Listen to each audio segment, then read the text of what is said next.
WhatsApp my family, welcome to the new blog. ঘড়িতে বাজছে 11টা। ঘুম থেকে উঠে রান্নাবান্না করে অভিষেক অফিস বেরিয়ে গেছে, স্নান টান হয়ে গেছে, সব কমপ্লিট। বসে ব্লগ এডিটিংয়ে তো যাবো একটু বন্ধুলুর বাড়িতে, বিকজ কালকে ওদের বাড়িতে গেছিলাম। তো মানে কালকে রাত্রিবেলা বন্ধুলু দাদার মানে বিকাশদার খুব জ্বর এসেছিলো, শরীরটা খারাপ ছিল। আমি বলেছিলাম আজকে একদম ফিট হয়ে যাবে, তো একবার যাবো দেখে আসতে। সন্ধ্যেবেলা তো যাই আড্ডা দিতে, বাট সকালে আমি হোয়াটসঅ্যাপ করেছিলাম তো রিপ্লাই করেনি। তো আমি একবার গিয়ে দেখে আসি যে কেমন আছে না আছে।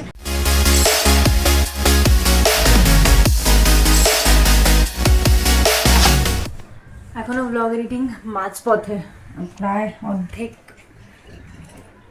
আজকে একটু টাইম লাগবে, বিকজ এই ব্লগটা আর কালকের ব্লগটা আজকে একটু লেটে পাবে। মানে 15 তারিখে যে ব্লগটা তোমরা পাবে সেটা একটু লেটে পাবে, পেয়েছো হয়তো, লেটে পেয়েছো। গুড ইভিনিং গাইস, ঘড়িতে বাজে 6:45 আর আমি এসেছি রান্নাঘরে।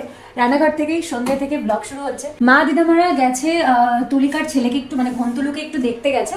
শরীরটা একটু খারাপ করেছিল, হোপফুলি এখন ঠিক হয়ে গেছে। আমি সবসময় বলি যে শরীর যদি কখনো খারাপ লাগে তো খুব একটা খারাপ হয়েছে, মানে এটা রিসেন্টলি, মানে এই ব্যাপারটা আগে অতটাই করতাম না, বাট এখন আমি এটা ফিল করার পর থেকে আমি সবসময় সবাইকে এটাই বলি যে যখন তোমার খুব কোনো কিছুতে আনইজি বা শরীর ভালো লাগছে না এরকম মনে হয়, তো সেটাকে এইভাবে ওভারকাম করতে হবে যে সেটাকে পজিটিভ নিয়ে তুমি নেগেটিভ যত ভাববে তত তোমার নেগেটিভই লাগবে। কালকে আমি রাতে ডিনার করতে করতে ওর সাথে বলছিলাম যে খুব খিচুড়ি খেতে ইচ্ছা করছে, চিকেন খিচুড়ি। তো তখন ও বললো যে একটা কাজ করো, কালকে গিয়ে চিকেন নিয়ে এসে সন্ধ্যাবেলায় নিয়ে এসে সন্ধ্যাবেলায় খিচুড়ি বানিও। তাহলে তুমি খাবে? বললে হ্যাঁ খাবো।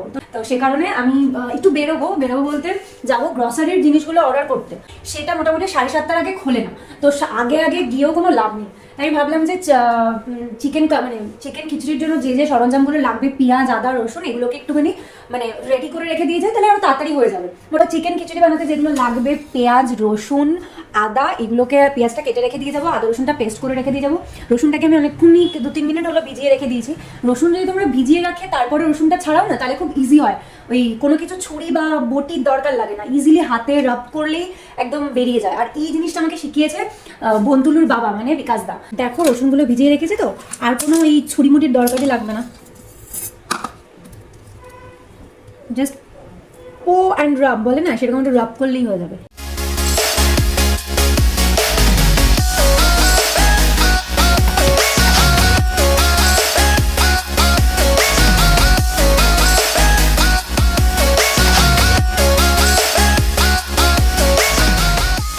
অভিষেককে চিকেনের রেসপন্সিবিলিটি দিয়ে দিয়েছে, আর আমি এখন যাচ্ছি গ্রসারির দোকানে, জিনিসপত্রগুলো আনতে হবে। আর চিকেন খিচুড়ির জন্য মোটামুটি কিছু রেডি করে নিয়েছে, আর কিছু সেরকম রেডি করার নেই।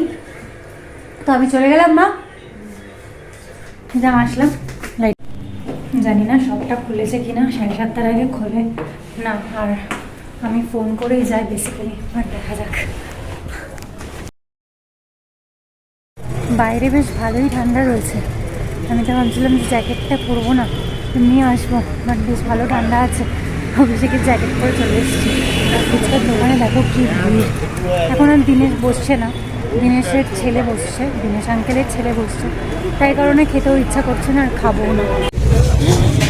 খোলেনি, যেরকমটা ভেবেছিলাম ঠিক সেরকমটাই হয়েছে। বলে গেলাম তোমাদেরকে যে দোকানটা মেবি ফোন করে যাচ্ছি না, বন্ধ থাকতে পারে কিনা। ঠিক গিয়ে দেখি বন্ধ, আজকেও খুলবে না, কালকে থার্সডে, কালকে বন্ধই থাকে। চাল ডাল নিয়ে আসবো সেটাও ভুলে গেছি, নাহলে খিচুড়িও হবে না, মানে চালটা অন্য ভালো চাল লাগবে, তো সে কারণে আবার দোকানে যেতে হবে। 9:30 বাজতে যায়, আর আমি এখন রাত্রে ডিনার বসাচ্ছি। অনেকটা লেট হয়ে গেছে, তাই আমি জাস্ট বক না করে ঝটপট শুরু করে দেবো চিকেন খিচড়ি।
মাংসটা থেকে জল ছাড়বে, সেই কারণে ঢেকে দিলাম।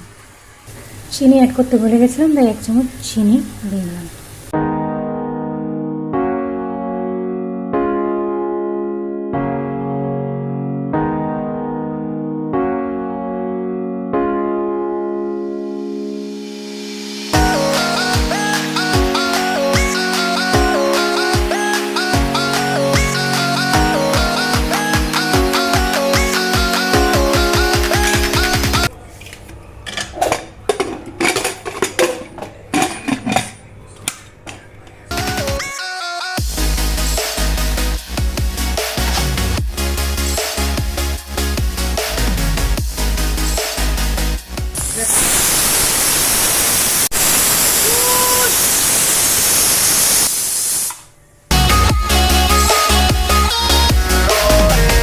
সাড়ে 10টা বাজছে আর আমার রান্নাবান্না কমপ্লিট। ব্লগটা লাস্ট ফিনিশিংটা অভিষেককে দিয়ে এসেছি। খিচুড়িটা দেখতে ভালো হয়েছে, বাট মশলাটা একটু কম কম লাগছে আমার দেখে। খেলে দেখা যাবে কেমন হয়েছে, আর আমি না, বাকিরা বলবে কেমন হয়েছে।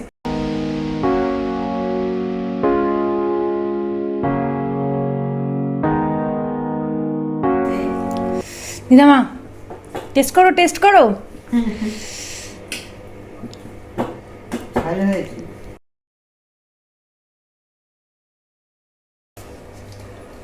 আরে খাও আগে। ভালো হয়েছে।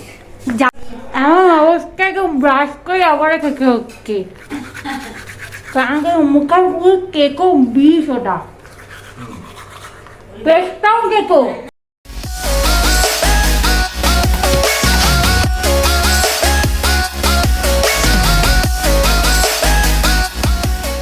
ডিনার কমপ্লিট, সবাই মোটামুটি শুতে চলে গেছে, মানে মা দিদামা শুতে চলে গেছে।